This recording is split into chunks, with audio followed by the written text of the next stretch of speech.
Hi, this is the Science Chef. Welcome to the 6th edition of a series on chemical equilibrium. In this video, we'll be looking at equilibrium constants Kp and Kc.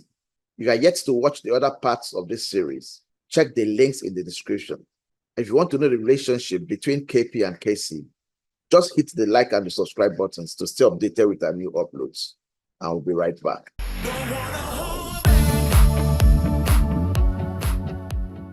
All right, welcome back. Equilibrium constant.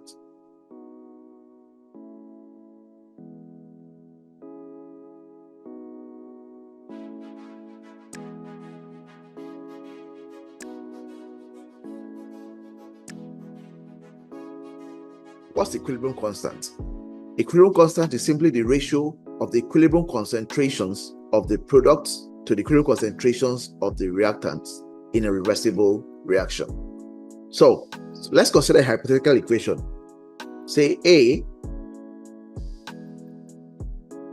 plus B reacting to give us what? C and D, right? This is a reversible reaction. That's at equilibrium, right? With rates of reaction R1 and R2, right? Where R1 is what?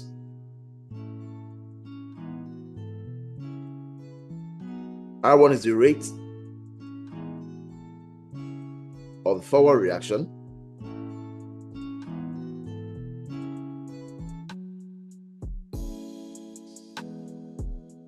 and R2 is the rate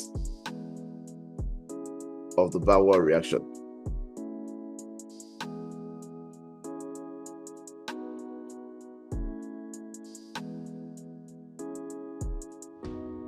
Are we together? All right. Now, according to the law of mass action, it states that the rate of a reaction is directly proportional to the active masses of the reactants for a given what? Reaction. Now, what do we mean by active mass of the reactant? The active mass of a reactant is simply the concentration of the reactant raised to the power of the stoichiometric value of the reactant in that equation. So, according to the law of mass action,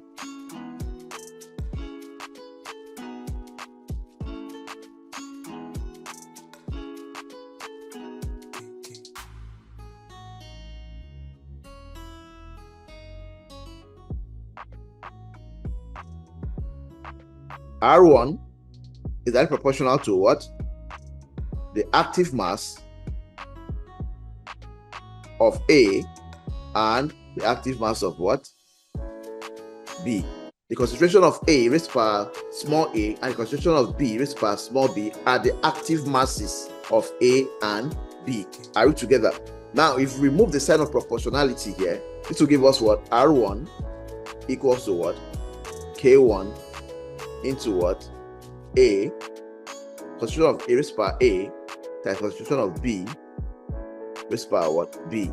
Let's call this equation 1, right? Similarly, R2 is directly proportional to what? Concentration of what? C raised per small c times concentration of D raised per small d.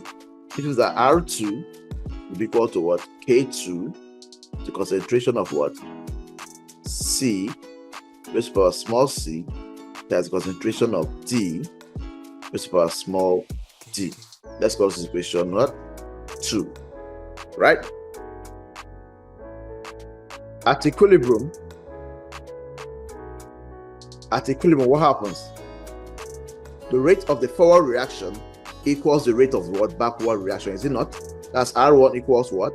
R2. So from here, you say that K1 into A raised to per small a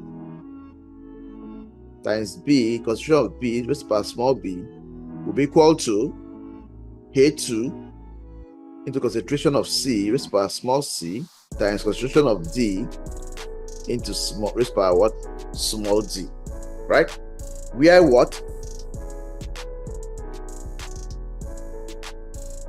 Where K1 and K2 are the rate constants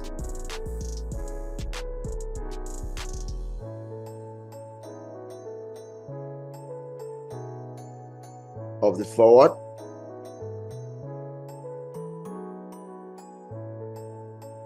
and backward reactions, respectively.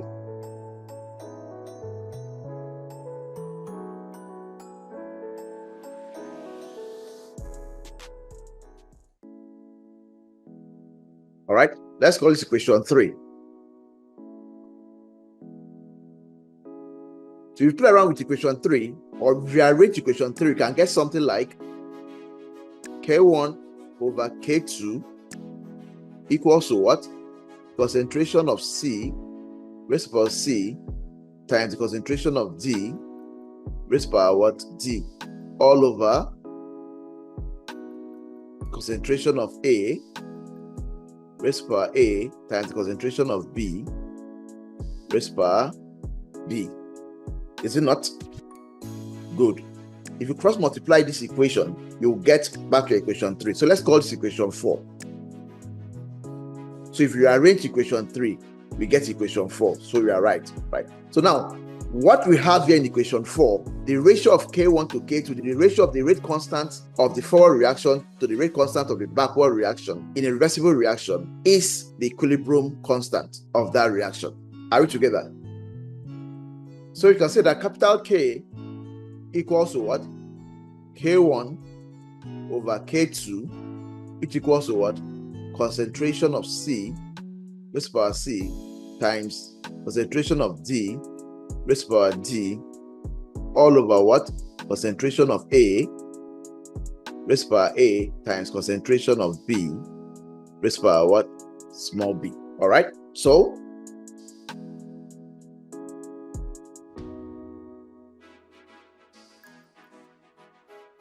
where K equilibrium is the equilibrium constant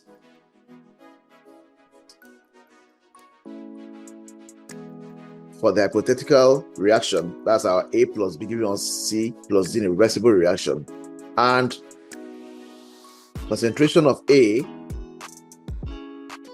B, square bracket C, and square bracket D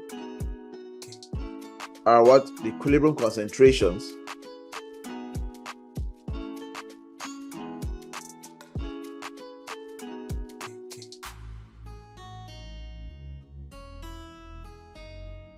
of A, B, C, and D, respectively, and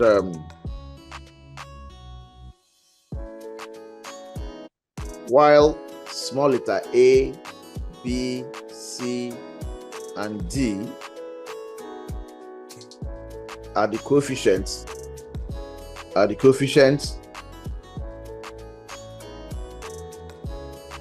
of A, B, C, and D in the balance equation.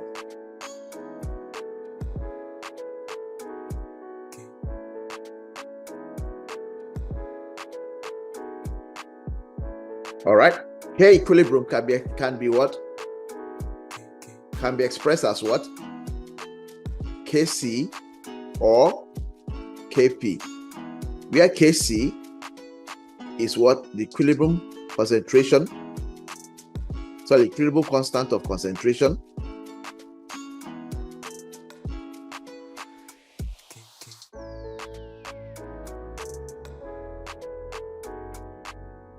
and Kp is the equilibrium constant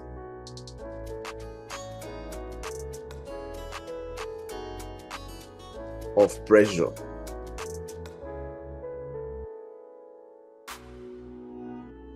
Kc is expressed using what? The equilibrium concentrations, while Kp is expressed using the what? The equilibrium partial pressures of the gases, and Kp is used only for what? Gases.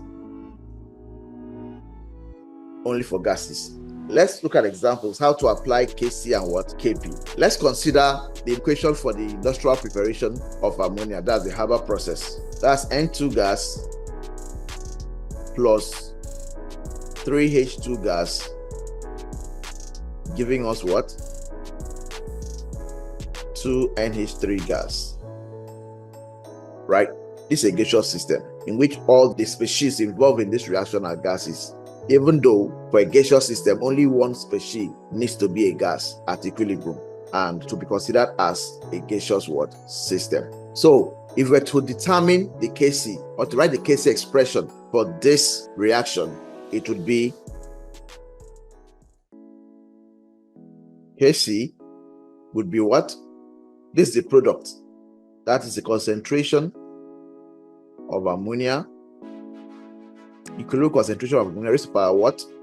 2, right?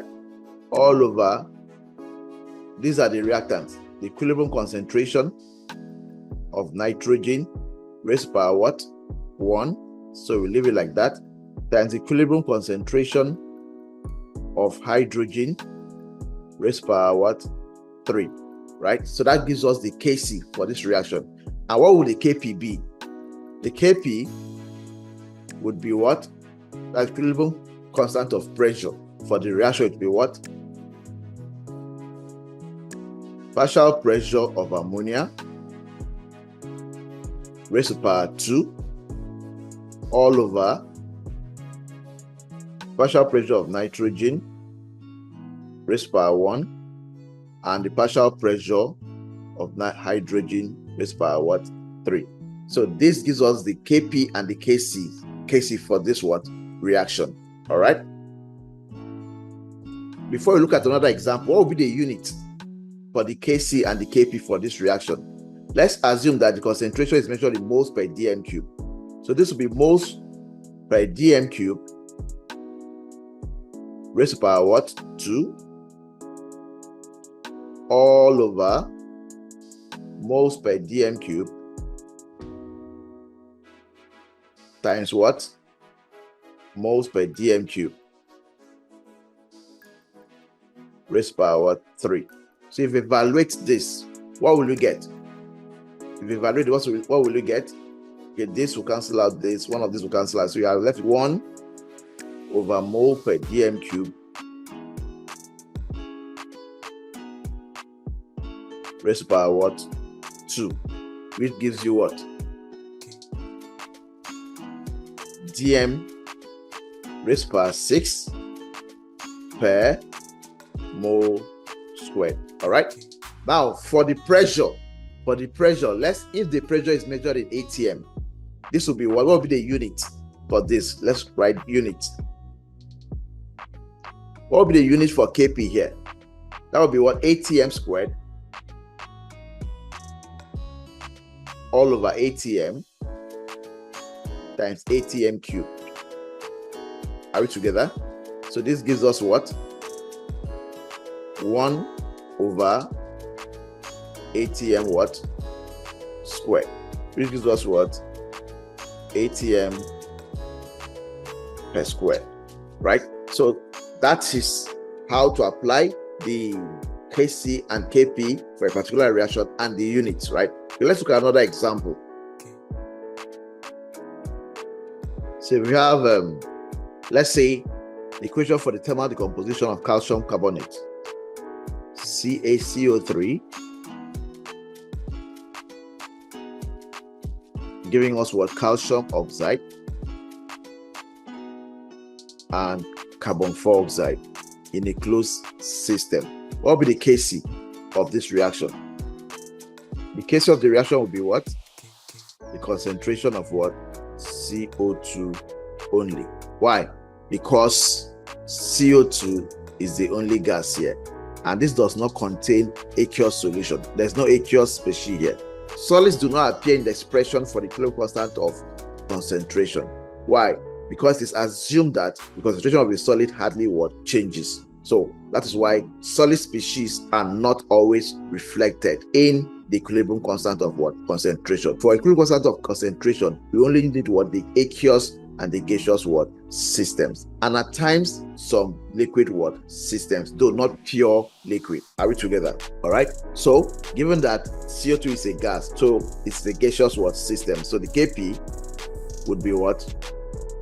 The partial pressure of what? CO2 just raised to power what? 1. So here the unit here